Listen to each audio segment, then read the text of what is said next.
하나님 말씀은 로마서입니다. 로마서 8장 33절과 34절 2절 보도록 합니다. 하나님 말씀 받으실 때 자리에서 일어나 주시기 바랍니다.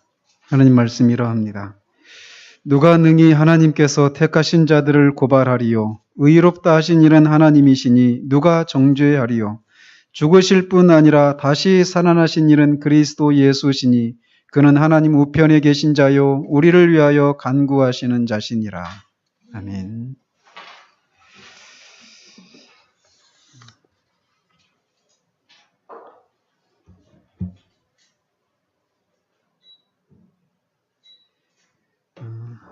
지난주에는 예수 그리스도께서 어떻게 우리를 대표하는 공인의 역할을 감당하셨는가에 대해서 살폈습니다.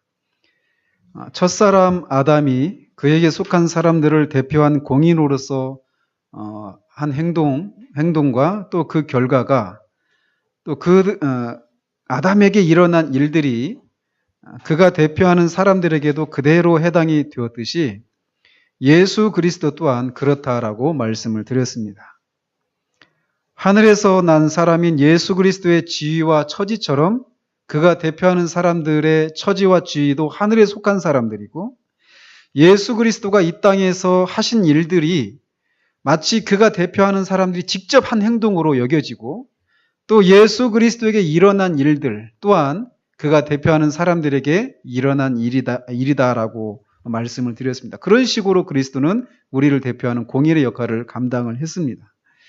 그렇기 때문에 그는 십자가에서 죽으실 때 그가 대표하는 사람들 또한 십자가에서 죄에 대해서 죽고 또 하나님을 향해서 살아났다라고 말할 수 있다라고 말씀드렸습니다. 또한 그는 부활에 있어서도 부활의 첫 열매로서 공인의 역할을 감당하셨다라고 말씀을 드렸습니다. 오늘은 이 마지막 사실, 즉 예수 그리스도께서 그가 대표하는 사람들을 대표해서 부활하신 사실이 어떻게 그가 대표하는 사람들이 의롭게 여겨지는 일에 영향을 미치는지에 대해서 살펴보도록 합니다. 토마스 구디는 이 사실을 알기 위해서는 두 가지 사실을 입증함으로써 가능하다라고 말을 합니다. 첫 번째는 그리스도께서 부활하실 때 그리스도가 친히 의롭다 하심을 받았다라는 것입니다. 그리고 두 번째는 그렇게 그리스도께서 부활하실 때 그리스도가 먼저 의롭다 하심을 받았는데 그 결과 그가 대표했던 사람들도 그가 의롭다함을 받으실 때 그가 대표하는 사람들도 의롭다함을 받았다라는 것입니다. 오늘은 이 두 가지 사실, 즉 그리스도가 친히 의롭다 하심을 얻었다 하는 사실과 그가 의롭다함을 얻으실 때 그가 대표했던 사람들도 의롭게 되었다라고 하는 사실을 입증하도록 합니다. 우리는 얼마나 자주 기독교 신앙에 대해서 생각할 때 우리가 무엇을 했는가, 우리가 무엇을 경험했는가, 또 우리에게 무슨 일이 일어났는가 라는 식으로 우리에게 집중해서 하나님과 우리 사이의 관계를 생각하려고 하는 경향이 다분히 우리 안에 많이 존재합니다. 그래서 여러분은 구원 받았습니까? 이런 얘기를 하면 받았습니다 또는 받지 않았습니다 이런 얘기를 할 때 그 받았다라고 하는 근거 또는 받지 않았다라고 하는 근거를 다분히 우리가 무엇을 경험했는가, 우리가 무엇을 했는가, 우리에게 무슨 일이 일어났는가 이런 것들에 집중하려고 하는 경향들이 많다라는 것이에요. 그러나 복음은 우리에게 무슨 일이 일어났는가가 아니라 하나님께서 그리스도를 통해서 무슨 일을 행하셨는가, 이게 복음이란 말입니다. 우리와 상관이 없이 우리 밖에서 우리가 있기도 전에 하나님께서 그리스도를 통해서 무슨 일을 행하셨는가, 그 그리스도에게 무슨 일이 일어났는가, 이것을 아는 것, 이것을 말하는 것, 이것이 바로 복음이라는 것이죠. 그렇기 때문에 우리는 끊임없이 이 사실에 계속해서 우리는 주목을 해야 됩니다. 그리스도가 누구시고 그분이 무슨 일을 행하셨고 그분에게 일어난 일들이 무엇인가를 아는 것. 이거에 우리는 열심을 내야 된단 말이에요. 왜 그러느냐? 그리스도에게 일어난 일들은 그가 대표하는 사람들에게 일어난 일이기 때문에 그렇습니다. 그러니까 구원을 받았습니까? 또는 구원을 받지 못했습니까? 이렇게 물어봤을 때 내가 이것도 경험했고 저것도 했고 또 이것도 안 했고 이것도 했으니까 이것도 경험하지 못했으니까 구원받았습니까? 구원받았습니다. 또는 구원받지 못했습니다. 이렇게 말하는 것이 아니라 나의 주님이신 그리스도에게 이런저런 일들이 일어났기 때문에 그 그리스도에게 일어난 나의 대표이신 나의 머리이신 그리스도에게 일어난 일들은 곧 나에게 일어난 일이기 때문에 나는 분명히 그리스도에게 속한 사람으로 그리스도처럼 구원에 이른 사람입니다라고 말할 수 있는 그런 우리가 되어야 한다라는 것이에요. 그렇기 때문에 우리는 이 사실 그리스도가 우리를 위해서 죽으시고 우리를 위해서 다시 살아나시고 우리를 위해서 다시 승천하시고 하나님 보좌 우편에 앉아 계시면서 우리를 위해서 중보하고 계시다라고 하는 이 네 가지 사실을 아는 일에 열심을 내어야 한다라는 것입니다. 이 일을 아는 과정 속에서 우리는 그 일을 행하신 하나님이 어떤 분이신가? 그 일을 행하도록 하신 그리스도는 어떤 마음으로 그 일을 행하셨고 그분은 어떤 분이신가를 우리는 알 수 있게 될 것입니다. 그런 것을 통해서 우리는 우리를 향한 하나님의 사랑을 정말 깊이 경험하게 될 것이에요. 우리를 향한 하나님의 사랑만 있다면 우리는 어떤 상황도 살아낼 수 있습니다. 왜 우리의 삶이 힘든지 아십니까? 왜 우리가 이 땅을 살아가면서 힘들게만, 모든 것들이 힘들게만 느껴지는지 아십니까? 그 상황을 지나고 있는 우리를 향하신 그 하나님의 무한하고 변함이 없고 신실한 하나님의 사랑을 현재적으로 우리가 누리지 못하고 있기 때문에 그런 거예요. 지난주 우리가 창세기를 읽었잖아요. 야곱이 라헬을 사랑하니까 7년을 수일같이 여겼다라고 말한단 말이죠. 그는 그 7년 동안 라헬을 위해서 7년, 레아를 위해서 7년, 또 삭스를 위해서 6년, 그 20년 동안이 얼마나 고달팠는지 창세기 31장에서 말을 하고 있습니다. 밤낮을 설치고 잠을 못 자고 그렇게 고생을 했다라고 말을 해요.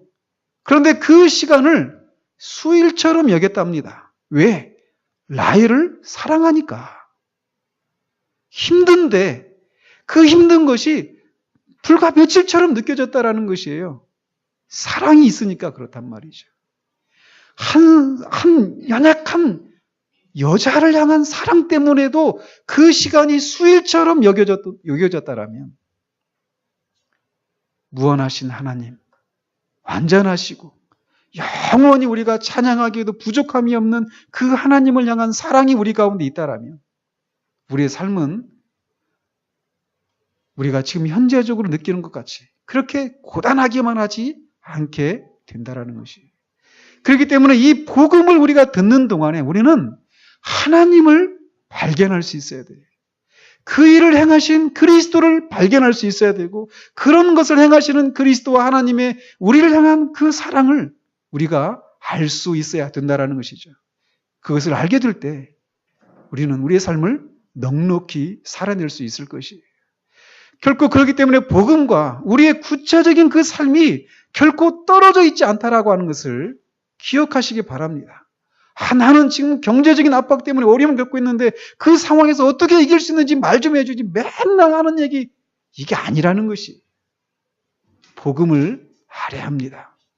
복음을 통해서 하나님을 알아야 합니다. 자, 먼저 이제 그리스도께서 친히 부활하실 때 그리스도께서 친히 의롭다함을 받으셨다라고 하는 사실에 대해서 살펴보도록 합니다. 죄인인 우리가 하나님 앞에 의롭다고 여김을 받을 수 있는 근거는 그리스도께서 우리 대신 죄로 삼으신 바 되어서 우리 죄를 위한 속죄 제물이 되어서 십자가에서 죽으신 것에 근거하고 있습니다. 마찬가지로 그리스도께서 부활하신 것은 그가 죽으심으로 우리의 모든 죄를 위한 완전한 속죄를 이루셨다라고 하는 증거다라고 지난번에 말씀을 드렸는데, 그 결과 그리스도께서 하나님에 의해 우리의 모든 죄로부터 의롭다함을 얻으셨고 무죄의 선고를 받으셨습니다. 그리스도께서 의롭다함을 얻어서 무죄의 선고를 받았다라고 이렇게 말씀을 드리면, 여러분들 중에 어떤 분은 아니 그리스도는 죄가 없으신 분이신데 어떻게 그런 분이 의롭다함을 얻고 무죄의 선고를 받았다라고 말할 수 있는가라고 질문할지 몰라요. 죄인인 우리가 의롭다함을 얻고 무죄 선고를 받는다라고 하는 것은 이해가 가지만, 죄를 알지도 못하시는 분이 어떻게 무죄 선고를 받았다라고 말할 수 있는가, 이렇게 생각할지도 모른단 말이죠. 일전에 섬기던 교회에서 이제 성경 공부를 하는 중에 제가 이런 이제 얘기를 했어요. 그리스도께서 저주를 받으셨다, 저주를 받아 죽으셨다, 이런 얘기를 하니까 어떤 권사님이 바로 화를 내더라고요. 아니, 어떻게 예수님이 저주를 받아서 죽었다라고 말할 수 있느냐라는 것이. 갈라디아서 분명히 나오거든요. 그리스도께서 우리를 대신해서 저주를 받아서 하나님 앞에 종지를 받아 십자가에 죽으셨단 말이에요.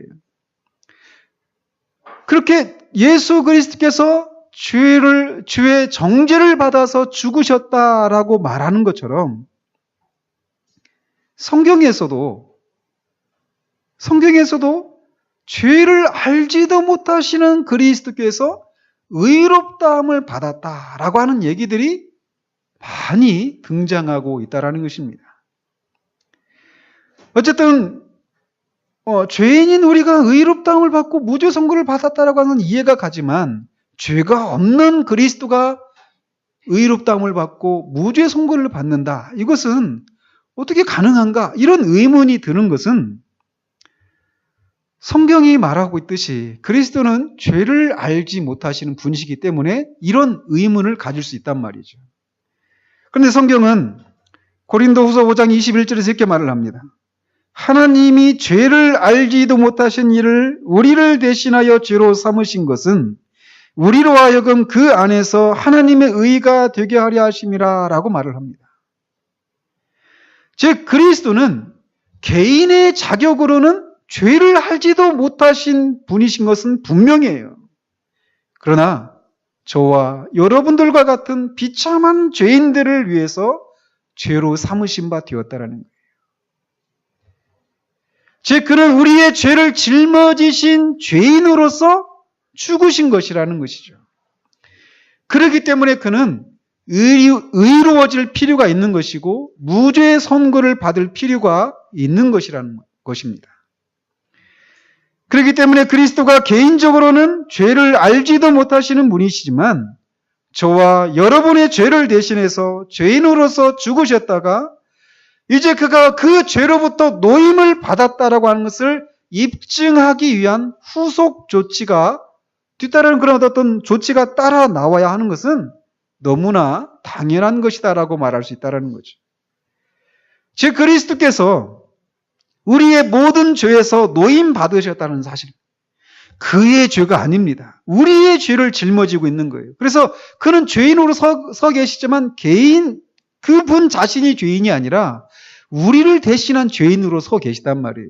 그러나 어쨌든 그는 우리의 모든 죄에서 노임을 받으셨다라고 하는 사실과 그리스도는 죄가 전혀 없는 분이시다라고 하는 사실이 선포됨으로써 속죄를 위해 짊어지셨던 우리의 모든 죄와 관련해서 그리스도를 공식적으로 의롭다고 하는 그런 후속 조치가 따라와야 정상이다라는 것입니다. 왜냐하면 만약에 어떤 사람이 아무런 죄도 없는데 억울하게 죄를 뒤집어 쓰고 감옥에 갇혀 있는 경우를 생각해 보십시오. 그런 사람이 바라는 것이 무엇이겠습니까? 더더군다나 그는 그 감옥에 갇혔는데 그가 그 죄를 저질렀다라고 하는 사실이 막 신문과 방송에서 대대적으로 보도를 하고 그렇게 감옥에 들어가 있는 사람의 경우를 한번 생각을 해 보십시오. 감옥에 들어가 있는 동안 그는 자신의 무죄를 끊임없이 주장할 것이에요. 나는 그 죄를 절대 저지르지 않았다. 그런데 검찰이 그를 고소해가지고 구속을 시켜버렸습니다. 그래서 방송과 신문이 막 대대적으로 보도를 했어요. 근데 시간을 가지고 검찰이 다시 그 사건을 면밀하게 조사를 해보니까 그 사람이 죄를 저지른 범인이 아니에요. 다른 사람이 진범이라는 것이 밝혀졌다고 생각해 보십시다. 그런 경우에 그 사람에게 검찰이 가서 미안하다. 우리 사실 조사를 잘못해서 당신을 범인으로 몰았는데 진범이 따로 있더라. 정말 미안하다. 하고 조용히 감옥에서 내보내면 그것으로 그 사람에게 충분합니까? 그렇지 않다라는 것이죠. 그 사람에게 요구되는 건 뭐냐면 그 사람이 그렇게 신문과 방송에서 대대적으로 그 사람이 어떤 사건의 범인이라고 그렇게 내몰렸던 사람이 바라는 것은 무엇이냐면 내가 진짜 그 사건의 범인이 아니다라고 하는 것을 국가가 어떤 식으로든지 공식적으로 인정을 해주는 그런 조치를 바랄 것이란 말이에요.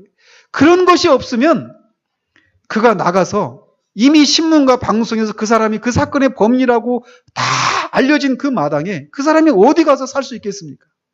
그 사람이 그 사건과 아무런 상관이 없는 사람이라고 하는 것을 무엇으로 입증할 수 있겠어요? 그렇게 공식적인 그 사람이 죄가 없다라고 하는 것을 국가기관이 공식적으로 인정을 해주는 어떤 후속 조치가 따라와야만 정상적인 것처럼 그리스도의 경우에도 마찬가지였다는 것입니다. 그는 우리의 죄를 대신 지시고 십자가에 죽으셨고 그는 개인적으로는 아무런 죄가 없다.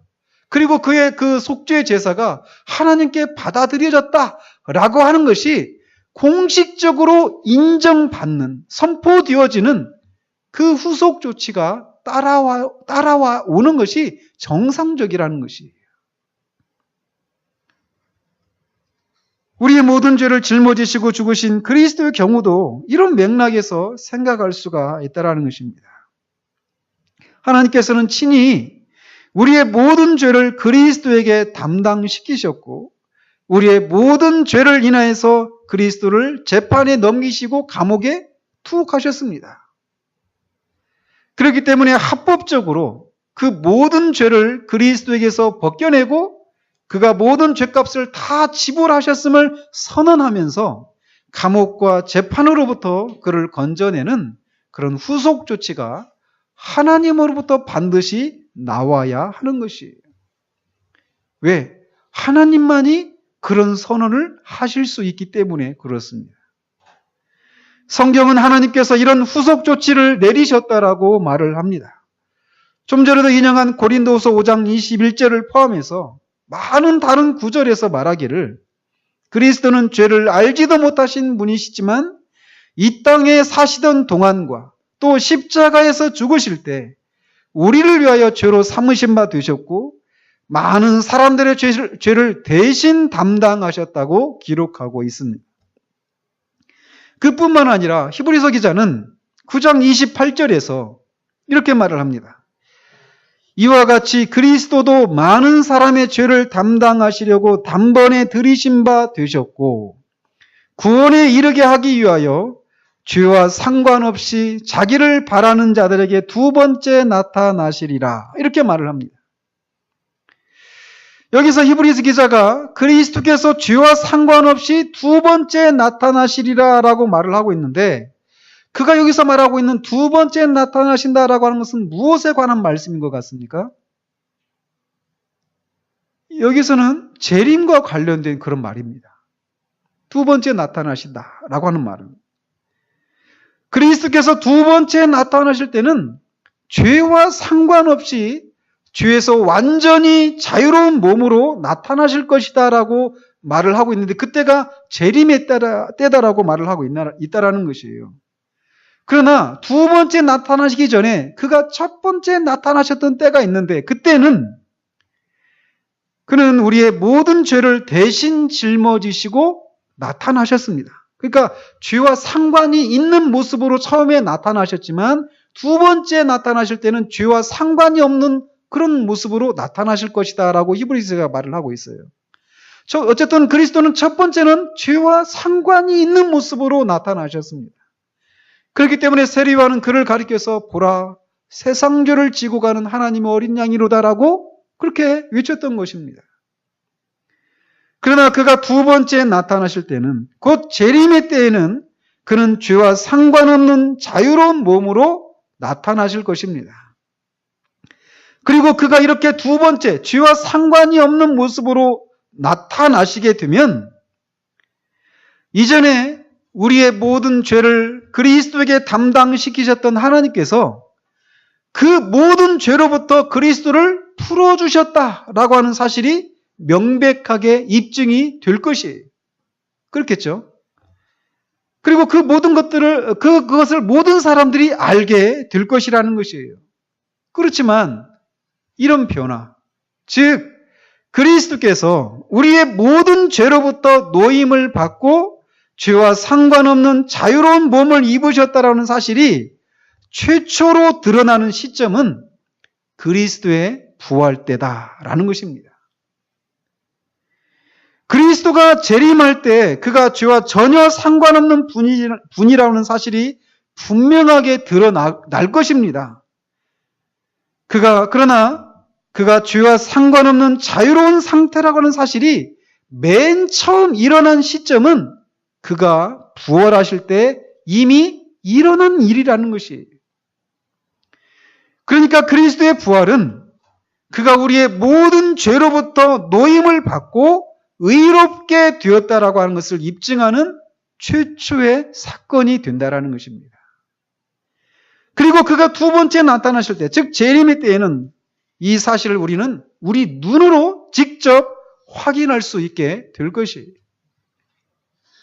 이렇게 그리스도의 부활은 그가 우리의 모든 죄로부터 노임을 받고 의롭다 하심을 받은 것을 의미합니다. 그렇기 때문에 성경은 그리스도께서 부활하셨다라고 말할 뿐만 아니라 또 그리스도께서 정죄를 받으셨다라고 하는 말씀뿐만 아니라 의롭다 하심을 얻으셨다라고도 말을 하고 있는 것입니다.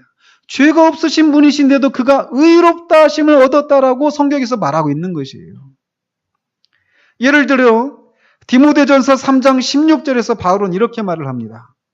그는 육신으로 나타난 바 되시고 영으로 의롭다 하심을 받으시고 천사들에게 보이시고 만국에서 전파되시고 세상에서 믿음 받으시고 영광 가운데서 올려지셨느니라. 이렇게 말을 합니다. 영으로는 의롭다 하심을 얻으셨다라고 말하고 있어요. 사도 바울이 말이에요. 그리스도는 육신의 죄를 정하시기 위해 육신을 입고 나타나셨을 뿐만 아니라 영으로는 그 모든 죄로부터 의롭다함을 입으시고 영광 가운데 올려지셨다라고 말을 하고 있다는 것이죠. 사도 바울만 그리스도께서 의롭다함을 받으셨다라고 하는 표현을 쓰고 있는 것이 아닙니다. 우리 주 예수 그리스도께서 직접 자신이 하나님께서 자신을 의롭다고 하셨다라고 선지자 이사야의 입을 빌어서 말을 합니다. 이 시리즈를 제가 시작하면서 처음에 언급해드렸던 구절인데 이사야 50장에서 그런 말씀을 하셔요. 그러면서 제가 그때 말씀드렸죠. 이사야 50장은 나중에 예수님께서 빌라도의 법정에서 재판을 받으시고 정죄를 받으시는 그 사건을 이사야의 입을 통해서 예언한 것이다라고 말씀을 드렸어요. 주님이 그런 이사야서 50장 8절에서 이렇게 말씀하십니다. 나를 의롭다 하시는 이가 가까이 계시니 나와 다툴 자가 누구냐? 지금 주님이 선지자 이사야의 입을 통해서 이렇게 말을 하시는 거예요. 나를 의롭다 하시는 이가 가까이 계시다. 즉 예수님 그리스도를 의롭다고 하시는 이, 즉 하나님이 계시다라고 말씀하신단 말이에요. 즉 예수님 당신 자신도 자신이 의롭다함을 받게 된다라고 말씀하고 계시단 말이죠. 그렇다면 주님은 어떤 상황 가운데서 나를 의롭다 하시는 이가 가까이 계시니 누가 나를 너와 나 다툴 수 있느냐라고 말을 하고 있는가라는 것입니다. 그 50장 6절에 보면 주님이 이렇게 말씀하십니다. 나를 때리는 자들에게 내 등을 맡기며 나의 수염을 뽑는 자들에게 나의 뺨을 맡기며 모욕과 침뱉음을 당하여도 내 얼굴을 가리지 아니하였느니라. 이렇게 말씀하십니다. 즉 그 50장 6절은 주님이 빌라도의 법정에서 정죄를 받아 채찍에 맞고 십자가에 못 박혀 죽어가는 그 상황을 그렇게 미리 예언을 통해서 말씀하고 계신 거예요. 그런 상황 속에서 나를 의롭다 하시는 이가 가까이 계시니 나와 다툴 자가 누구냐라고 담대히 외치신 것입니다. 즉 주님도 자신이 친히 하나님으로부터 의롭다 하심을 받았다라고 말씀하고 계시다라는 것이에요. 그렇다면 하나님께서 언제 그리스도를 의롭다고 하셨는가? 이런 질문이 생길 수 있습니다. 그것은 당연히 그리스도께서 부활하실 때였습니다. 좀 전에 인용한 대로 디모데전서 3장 16절에서 바울은 그리스도께서 육신으로 나타난 바 되시고 영으로 의롭다 하심을 받으시고 라고 말을 합니다. 이와 비슷하게 베드로 사도도 그의 첫 번째 서신 3장 18절에서 이렇게 말씀하십니다. 육체로는 죽임을 당하시고 영으로는 살리심을 받으셨으니. 자, 아까 디모데 전서에서 말하는 바울의 표현과 이 베드로의 표현이 조금 다르지만 비슷하죠. 바울은 육신으로 나타난 바 되시고 이렇게 표현하고 있는데 베드로는 육체로는 죽임을 당하시고 이렇게 표현하고 있습니다. 바울은 영으로는 의롭다 하심을 받으시고 이렇게 말을 하는데 베드로는 영으로는 살리심을 받으시고 이렇게 말을 합니다. 지금 사도 바울과 사도 베드로는 그리스도께서 육신으로 나타나셔서 육체로는 죽임을 당하셨지만 영으로는 살리심을 받고 영으로는 의롭다 하심을 받았다라고 말을 하고 있다는 것이에요. 여기서 그들이 말하는 영은 육신 또는 육체와 대조를 이루는 말입니다. 여기서 육신 또는 육체가 그리스도의 인성을 의미하는 것이 분명합니다. 그렇다면 여기서 말하는 영은 그리스도의 신성을 의미한다고 볼 수가 있는 것이죠. 그러므로 사도 바울이나 사도 베드로는 그리스도께서는 신성의 능력으로 다시 살리심을 받으셨을 뿐만 아니라 의롭다 함도 얻으셨다라고 말하고 있는 것이 되는 거예요.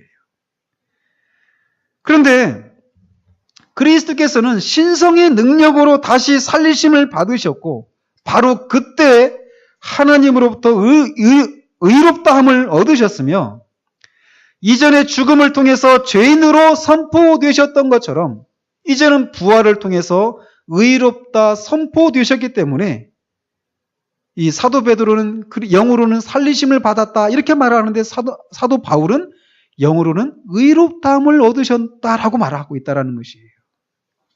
즉 영이 살리심을 받았다라고 하는 베드로나 영이 의롭다 하심을 받았다라고 말하는 바울이나 같은 것을 말하고 있다는 것이죠.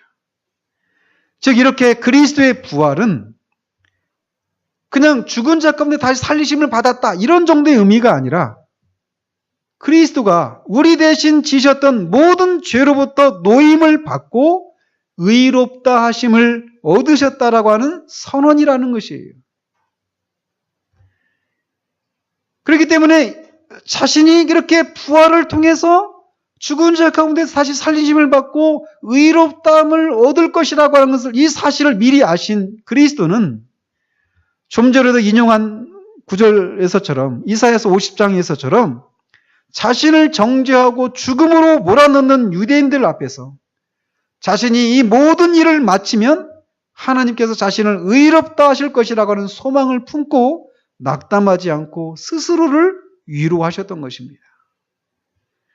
또한 시편 16편 9절 또 10절에서도 이런 이유 때문에 부활하시고 의롭다함을 얻을 것이라고 한 이 이유 때문에 자신의 부활을 소망하고 기뻐하면서 이렇게 노래를 했던 것입니다.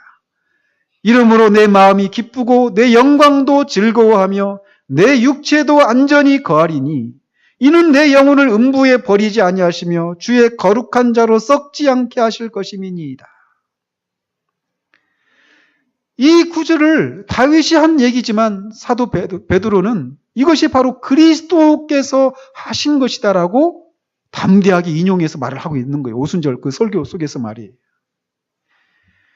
이렇게 그리스도의 부활이 우리의 모든 죄로부터 의롭다함을 얻으신 최초의 순간이었기 때문에 하나님은 그리스도의 부활을 일컬어서 자신이 그리스도를 맨 처음 낳은 시간으로 부르신다라고 그 뒤는 주장을 합니다. 사도행전 13장에서 보면 사도 바울은 비시디아 안디옥에서 유대인들에게 예수 그리스도의 복음을 전하면서 이렇게 말을 합니다. 예수님을 하나님께서 죽은 자 가운데서 일으키셨다라고 하는 사실을 전하면서 그가 인용하고 있는 구절이 뭐냐면 시편 2편 7절이에요. 거기 보면 이렇게 되어 있습니다. 너는 내 아들이라. 너는 누굽니까? 예수 그리스도를 가리킨다라는 거예요. 너는 내 아들이라. 오늘 너를 낳았다. 이렇게 말을 하고 있어요. 자, 예수님이 부활하실 때 예수님이 존재하셨습니까? 아니죠. 영원전에 하나님 아버지로부터 나신 분이 우리 주 예수 그리스도이세요. 성자 예수 그리스도란 말입니다. 그런데 사도 베드로는 이렇게 말을 하고 있는 게 그리스도의 부활을 가리키면서 너는 내 아들이라. 오늘 너를 낳았다.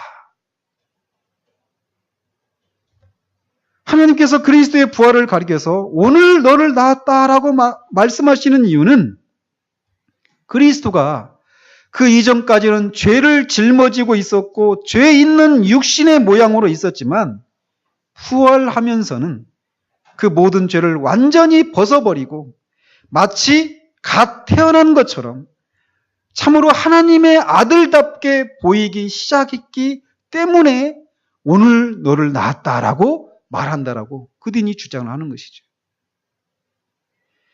그리스도는 부활하기 전에는 모든 권리를 박탈당한 상태였다가 부활하실 때 비로소 모든 권리를 회복하셨습니다.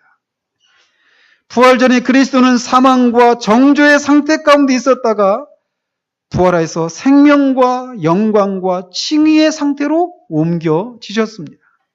어떤 면에서 그리스도는 부활을 통해서 영광스럽게 태어난 것이다 라고 말할 수 있다는 것이죠. 그리고 그때 의롭게 하심을 얻으신 것입니다.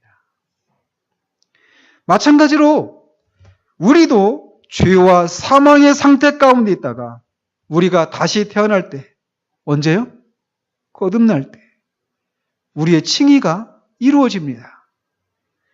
부활에 비유될 수 있는 회심을 통과하면서 우리는 사망에서 생명으로 옮겨지게 되는 것이에요. 다시 말해서 우리는 사망과 정죄의 상태로부터 생명에 이르는 칭의의 상태로 옮기게 된다는 것입니다. 우리가 다시 태어날 때 말이에요. 마찬가지로 그리스도께서도 부활하실 때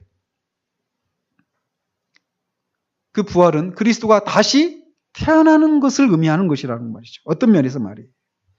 그리고 그 부활을 통해서 그리스도는 사망과 정죄의 상태로부터 생명과 영광과 칭의의 상태로 옮겨지신 것입니다.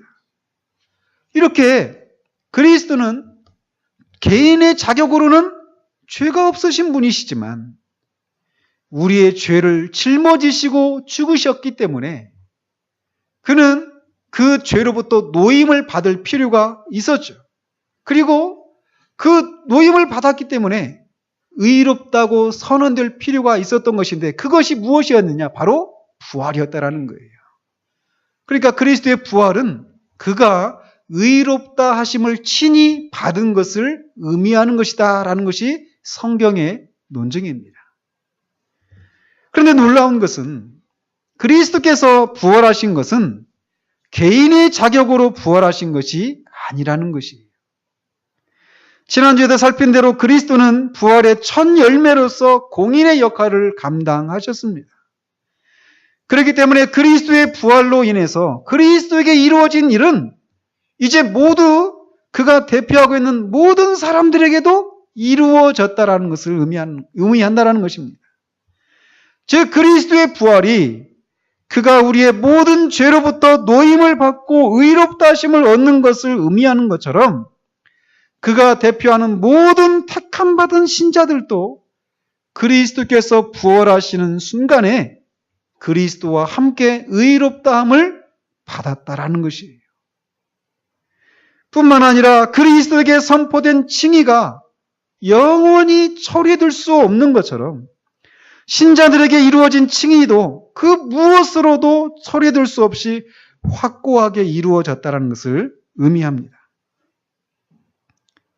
지난주에 말씀드린 대로 그리스도는 잠든 자들의 부활의 첫 열매이셨다라고 말씀을 드렸습니다. 그런 것처럼 부활하실 때 그에게 선포되었던 칭의에 있어서도 의롭다함을 얻는 모든 사람들의 첫 열매이셨습니다.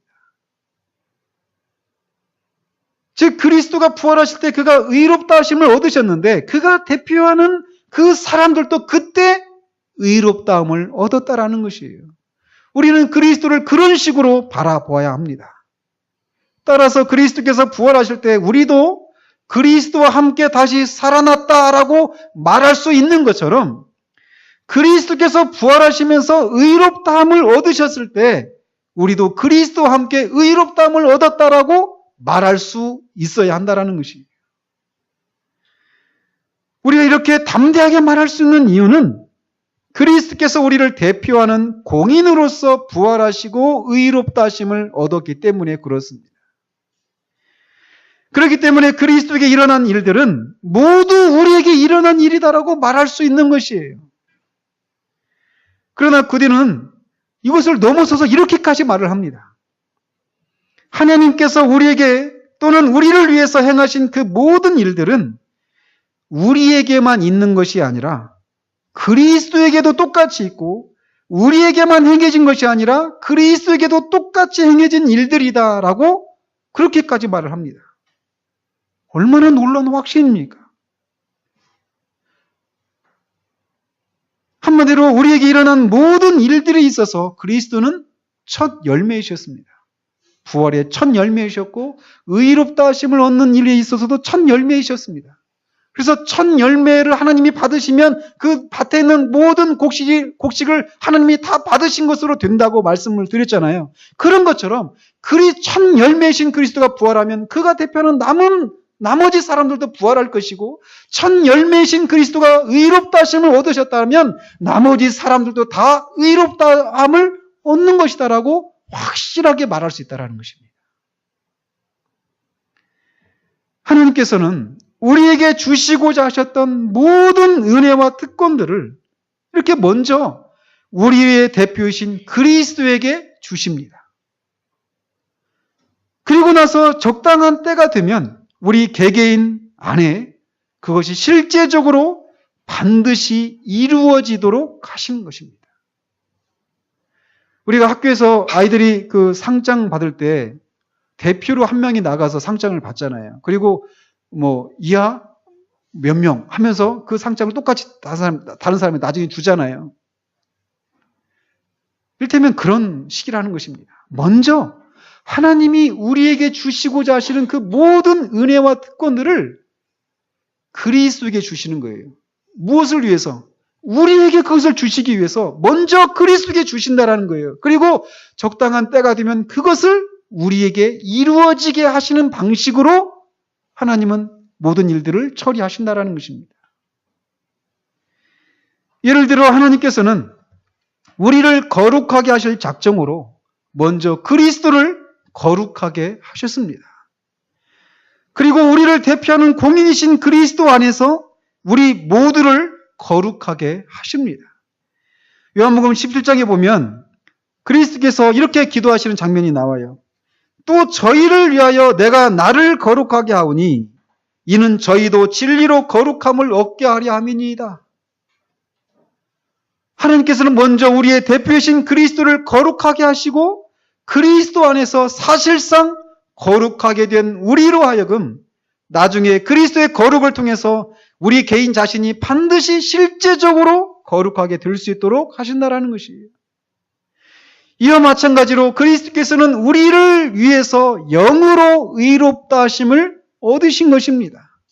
왜냐하면 우리가 의롭다함을 얻어야만 하는데 먼저는 우리의 대표이신 그리스도 안에서 그리고 그리스도와 함께 의롭다함을 얻어야 하기 때문이라는 것이죠.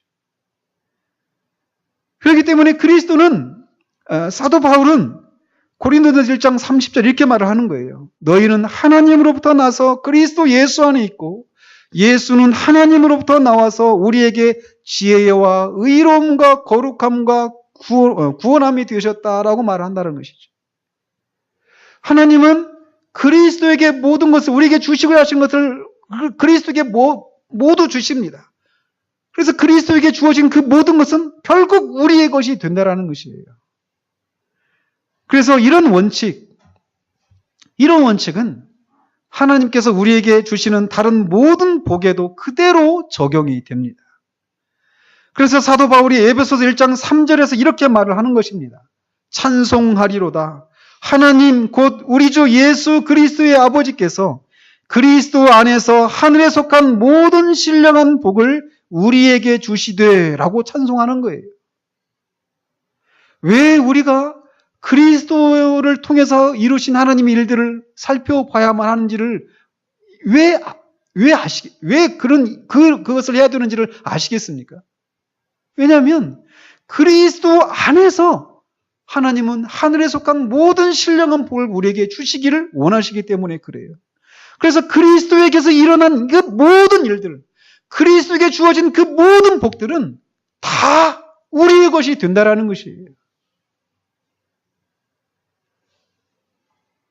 그렇다면 왜 하나님은 우리에게 주시기를 원하시는 것을 먼저 우리의 대표이신 그리스도에게 주시고 나중에 적당한 때가 되면 우리에게 그것이 실제로 이루어지게 하는 이런 방식을 택하셨을까라는 것입니다. 그것은 우리에게 주시려는 복을 굳게 하시기 위함입니다. 먼저 공식적으로 그리스도에게 주시고 난 후에 우리에게 주시게 되면 그리스도에게 이루어진 일들은 결코 처리될 수 없는 것이기 때문에 우리에게 주시고자 하시는 것도 반드시 주시겠다라고 하는 완전한 보장이 되는 것이에요.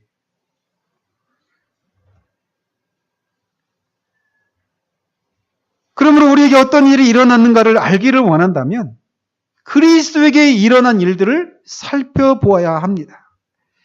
그리스도에게 일어난 일들이 결코 그 무엇으로도 뒤집어질 수 없는 것처럼 그리스도 안에 있는 우리들에게도 그리스도에게 약속된 모든 것들이 그 무엇으로도 뒤집어질 수 없는 것이 된다는 거예요. 하나님께서 그리스도에게 주신 것들에 대해서 후회하시지 않는 것처럼 우리에게 주시기로 하신 것들에 대해서도 또 이미 주신 것들에 대해서도 후회가 없으시다라는 것이에요. 아담 안에서 우리 모든 사람이 정죄를 받은 것처럼 그리스도께서 부활하실 때 부활하시며 의롭다 하심을 받으실 때 우리도 그리스도 안에서 그리스도와 함께 의롭다 하심을 받은 것입니다. 만일 그리스도께서 의롭다함을 받으실 때 우리도 그리스도 안에서 그리스도와 함께 의롭다함을 받지 않았다면 아담이 정죄를 받을 때 우리도 함께 정죄받은 것도 있을 수 없을 것입니다. 그러나 우리가 알다시피 아담이 정죄를 받을 때 우리도 그와 함께 정죄받은 것이 사실입니다.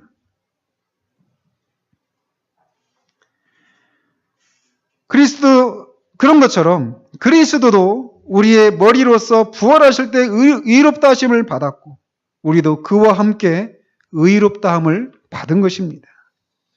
그러나 아담과 그리스도가 우리를 대표하는 공인인 것은 공이 사실이지만 조금 어떤 차이가 있습니다. 어떤 면에서 차이가 있느냐면 아담은 우리를 대표해서 정죄를 받기도 했지만 개인의 자격으로도 정죄를 받아야 되는 그런 입장이었습니다. 그죠? 그러니까 아담은 우리를 대신하는 공인이기도 했지만 자기 자신도 그런 정죄를 받아야 되는 그런 입장이 있었단 말이에요. 그러나 우리 주 예수 그리스도는 자신을 위해서 의롭다 하심을 받을 필요가 없었습니다. 왜? 자신은 개인의 자격으로는 죄가 없으신 분이셨기 때문에 그래요. 단지 저와 여러분들의 죄 때문에만 의롭다 하심을 받을 필요가 있으셨던 것이죠. 그런 의미에서 우리 주 예수 그리스도는 아담보다도 더 순수한 우리의 대표이시고 공인이시다라고 말씀을 드릴 수가 있습니다. 즉 그리스도께서 공인이 되신 것은 자신을 위해서가 아니라 바로 우리를 위해서였다라는 것이에요. 아담이 하나님과 맺은 언약에 의해서 필연적으로 우리를 대표하는 공인이 된 반면 두 번째 아담이시고 마지막 아담이신 그리스도는 순전히 우리를 위해서 공인이 되신 것이에요. 그렇기 때문에 사도 바울은 복음을 하나님의 은혜의 복음이라고 말을 하는 것입니다. 복음과 은혜를 같이 사용해서 말하는 것이에요. 복음이라고 하는 자체가 이미 은혜가 내포되어 있는데 그 은혜가 너무 충분하고 충만하기 때문에 은혜의 복음이라고 말을 하는 것입니다. 하나님은 은혜로 그리스도를 우리를 대표하는 공인으로 삼으시고 우리에게 주시고자 하시는 것들을 먼저 그리스도에게 주셔서 은혜로 그리스도에게 주신 모든 것들을 우리에게 주신 것입니다. 그리스도께서는 이 땅에서 여러 가지 고난을 당하시고 십자가에 죽으셨을 때에도 우리를 대표하는 공인이셨던 것처럼 그가 부활하실 때에도 우리를 대표하는 공인이셨습니다. 그가 죽으실 때 의인으로서 불의한 자를 대신하셨던 것처럼 부활하시고 의롭다함을 받으실 때에도 의롭다함을 받으실 필요가 전혀 없는 의인으로서 불의한 자를 대신하여 의롭다함을 받으셨습니다. 성경이 말하는 대로 그리스도께서 부활하실 때 의롭다 하심을 받으셨다라고 하는 사실을 믿으십니까? 또한 그가 우리의 공인으로서 부활하셨다라고 하는 것도 믿으십니까? 그렇다면 그가 부활하실 때 의롭다함을 받은 것처럼 여러분도 그 안에서 이미 의롭다함을 받았다고 하는 사실을 기억하시기 바랍니다. 은혜의 표지가 없는 것을 인해서 내가 과연 하나님으로부터 죄 없다고 여김을 받았는지 의심이 일어난다면 여러분을 대표해서 부활하시면서 의롭다함을 받은 그리스도를 바라보시기 바랍니다. 그에게 일어난 일을 바라보시기 바랍니다. 그리고 그분이 여러분의 머리이심을 붙드시기 바랍니다. 그리스도 안에 있는 자들은 그들을 위해서 죽으실 뿐만 아니라 그들을 의롭다 하시기 위해서 부활하신 그리스도를 인해서 결코 정죄함이 있을 수가 없습니다. 여러분이 그리스도 안에 있다라면 그리스도에게 일어난 그 모든 일들은 여러분들에게 일어난 일입니다. 그리스도가 부활하시는 것을 통해서 의롭다함을 받으시고 오늘 내가 너를 낳았다라고 하나님이 말씀하셨던 것처럼 그리스도 안에 있는 자들을 향해서도 하나님은 똑같이 말씀하십니다. 오늘 내가 너를 낳았다라고 말해요. 여러분의 심령, 마음의 양심이 여러분을 송사하고 또 정말 하나님이 근심케 하지 않는 일들을 가지고 여러분들을 근심케 하는 어떤 사람이 여러분에게 와서 여러분들을 구원의 문제를 가지고 흔드는 일들이 발생을 할 때 이것을 기억하시기 바랍니다. 여러분들을 위해서 부활하시고 여러분들을 위해서 의롭다함을 받으신 그리스도를 바라보시기 바랍니다. 그 그리스도로 인해서 누구도 그 무엇도 정죄할 수 없는 그런 상태 가운데 있는 여러분을 확신하시고 담대하게 하나님께로 나아가십시오. 어떤 상황 가운데서든지 하나님 앞에 달려 나가십시오. 기도하겠습니다.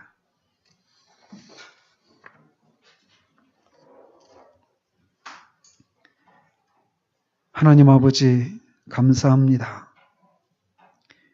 하늘에 속한 모든 신령한 복을 주시기 위해서 하나님이 택하신 방법은 우리의 대표이시고 머리이시고 공인이신 그리스도에게 먼저 주셔서 적당한 때에 우리에게 그 모든 것들을 이루어지도록 주시도록 하시는 방식을 취하신 하나님의 지혜와 하나님의 그 확고한 의지를 찬양을 드립니다. 그리스도에게 주어진 것들을 하나님께서 결코 처리하시지 않으시는 것처럼 우리에게 주시기 위하여서 그리스도에게 먼저 그렇게 주셔서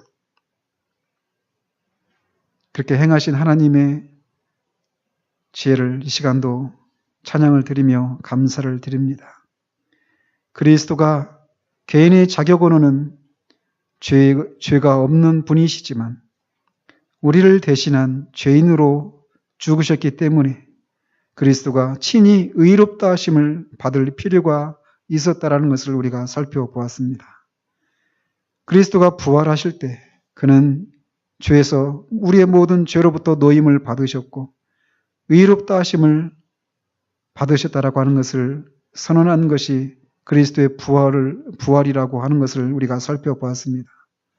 그렇게 그리스도는 부활하신 것을 통해서 의롭다 하심을 받으셨습니다.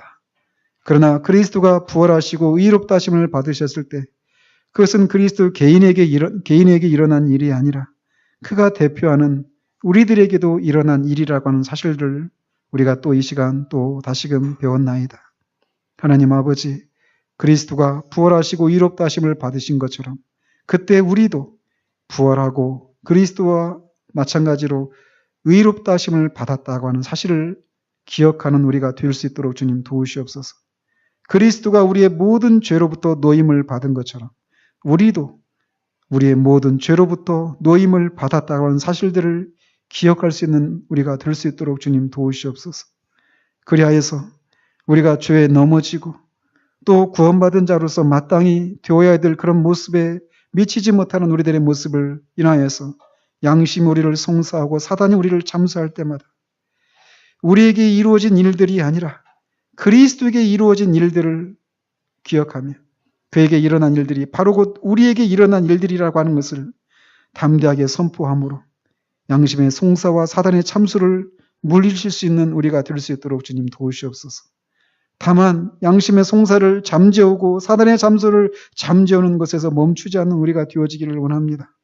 그런 일을 행하신 정말 하나님께서 그리스도를 향해서 오늘 내가 너를 낳았다라고 말씀하시는 것처럼 우리를 향해서도 주님이 그렇게 바라보고 계시다는 사실들을 기억할 수 있도록 주님 도와주셔서 우리가 어떤 상황 가운데 있든지 담대하게 그리스도에게로 하나님께로 나아가서 하나님과의 막힘이 없는 친밀한 교제를 마음껏 누리는 그런 우리 되어줄 수 있도록 주님 도우시기를 원합니다.